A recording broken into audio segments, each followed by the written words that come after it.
இந்த படம் என்னன்னா, சைனால இருக்க ஒரு மிலிட்ரி ஆஃபீஸர் ஒரு வைரஸை மகா கும்பமேளாவப்ப கங்கையில் கலக்க அதில் குளிக்கிறவங்களுக்கு கொரோனா மாதிரியான ஒரு நோய் பரவி இறந்து போயிடுறாங்க. அதுக்கான சொல்யூஷனை ஒரு பொண்ணு கண்டுபிடிக்கிறா. அதை தடுக்க நினைக்கிற தீய சக்தி, அவளை காப்பாற்ற நினைக்கிற நல்ல சக்தி, இவங்களுக்கு இடையில நடக்கிற கோர சம்பவங்க தான் அகண்டா 2. நம்மெல்லாம் வீட்டுக்குள்ளே பூனை நாயின்னு தானே வளர்த்துவோம். ஆனால் படத்தில் ஹீரோ வீட்டுக்குள்ளே கண்ணுக்குட்டி வளர்த்திட்டு இருக்கிறாங்க. ஹீரோவோட என்ட்ரி கொஞ்சம் பாருங்களேன். இந்த சண்டை எங்கே நடக்குதுன்னு தெரியல. எவன் அடி வாங்கி தரையில் விழுந்தாலும் சும்மா பந்து மாதிரி எகிரி எகிரி விழுகிறான். அதுக்கப்புறம் இவர் பேசுகிற டைலாக கொஞ்சம் கேளுங்க. நெல்லையப்பா நெல்லையப்பா எங்கே போகிறோன்னு நிறுத்தி கேட்டா 11 மணிக்கு தாப்பா போட்டு தூங்க போகிறேன். உன்ன மாதிரி பிஸ்கோத்து பையன். मुंबई का मतलब माँ है, भारत का धड़कन है, बला है, माला है, इस देश का उजाला है.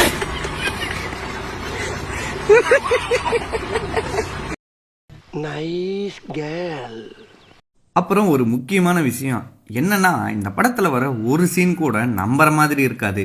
எல்லாமே செயற்கையாக தான் இருக்கும். என்னடா இப்படியெல்லாமா இருக்கும்னு நினைக்க வைக்கிற மாதிரி தான் எல்லா சீனும் இருக்கும்.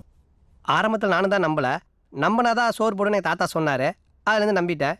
நீங்கள் ஹீரோவோட பொண்ணுன்னா வெள்ளை விளையேன்னு க்யூட்டாக இருந்தால் மட்டும் போதும், நடிக்கணும்னு ஒன்றும் அவசியம் இல்லை போல.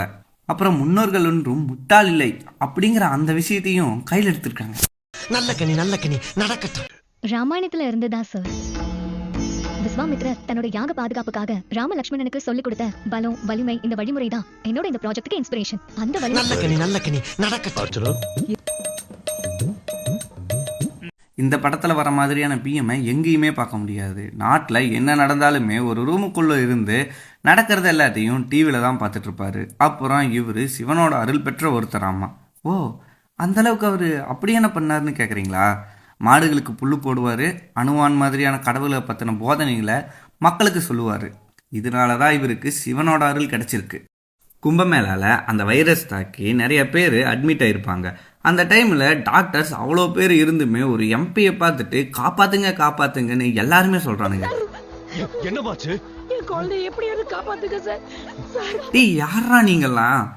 கடவுள் இல்லைன்னு ஒருத்தர் சொன்னதுமே எல்லாருமே நம்புறாங்க. அரஸ்ட் பண்ணி வேன்ல ஏத்தும் போது பெரிய மனுஷங்க சிரிக்கிற மாதிரி அப்படியே உறைஞ்சு போய் நிக்கிறான். இப்ப என்ன பண்றது? ஹீரோயினை எப்படி இந்த படத்துக்கு ஒத்துக்க வச்சுருப்பாங்கன்னு நான் நினைக்கிறேன்னா, இவங்களுக்கு ரன் டைம் அதிகமாக இருக்கும். ஹீரோவோட பொண்ணை நீங்கள் தான் உயிரை கொடுத்து காப்பாற்றுவீங்க, அது மட்டும் இல்லாமல் உங்களுக்குன்னு ஃபைட் சீன்ஸ் எல்லாம் இருக்கும்னு சொல்லி நம்ப வச்சு நடிக்க வச்சுருக்காங்க.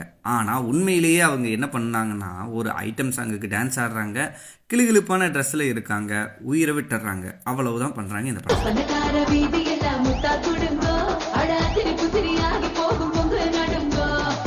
அந்த ஹீரோவோட பொண்ணை பாருங்களேன், இதுக்கு ஓடவும் தெரியல, நடிக்கவும் தெரியல.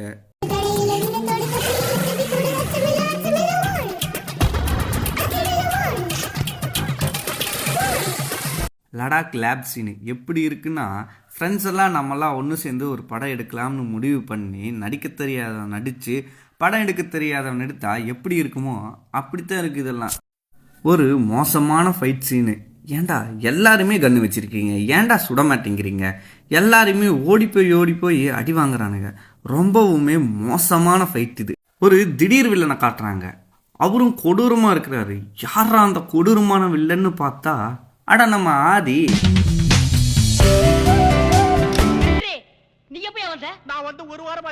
இந்த படம் எவ்வளோ ஃபேக்காக இருக்குன்னு பார்த்துக்குங்களேன்.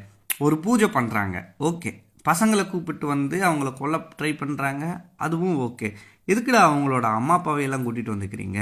அதுவும் அவங்க ஏதோ ஃபங்க்ஷனுக்கு போகிற மாதிரி ஃபுல் மேக்கப்போட வந்துருக்காங்க, பட்டை விபூதி எல்லாம் போட்டுட்டு வந்துக்கிறாங்க. அந்த கொடூரமான வில்லன் இந்த படத்தில் செய்கிற ஒரே வேலை இது.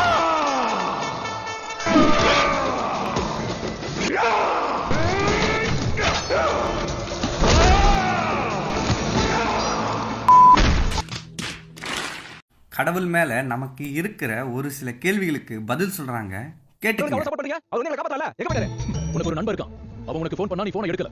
அப்ப அவன் பார்வையில நீ ஃபோனை எடுக்கலையா இல்ல செத்துட்டியா? அதே அப்படியே எடுக்கலன்னா அர்த்தம் அப்ப கடவுள் உன் கண்ணுக்கு தெரியலனா இருக்காரா இல்லையா? இப்போ கேட்டதுக்கும் நீங்க சொன்னதுக்கும் என்ன சம்பந்தம்? இந்த படத்தோட மெயினான வில்லனான அந்த சைனா மிலிட்ரிக்காரன் அவனோட பையன் அடி வாங்கி செத்து போயிடுவான். அதனால் அவன் வந்து இந்தியாவையே பழி வாங்கணும்னு துடிச்சிட்டு இருக்கிறான்.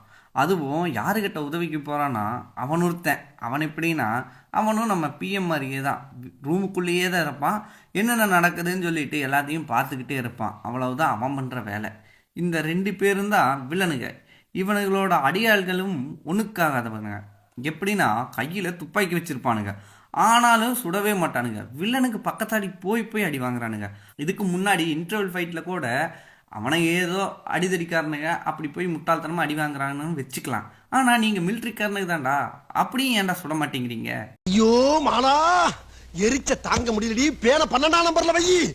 ஃபைனலி ஒரு மோசமான கொள்கைகளை பின்பற்ற சொல்லி இந்த மாதிரி படம் எடுத்தா ஹிந்திலெல்லாம் பெரிய ஹிட் ஆகுன்னு காசுக்காக இந்த மாதிரியான கடவுள் பற்றின பொய்களை சொல்கிற இந்த ஒரு படம் தான் அகண்டா 2.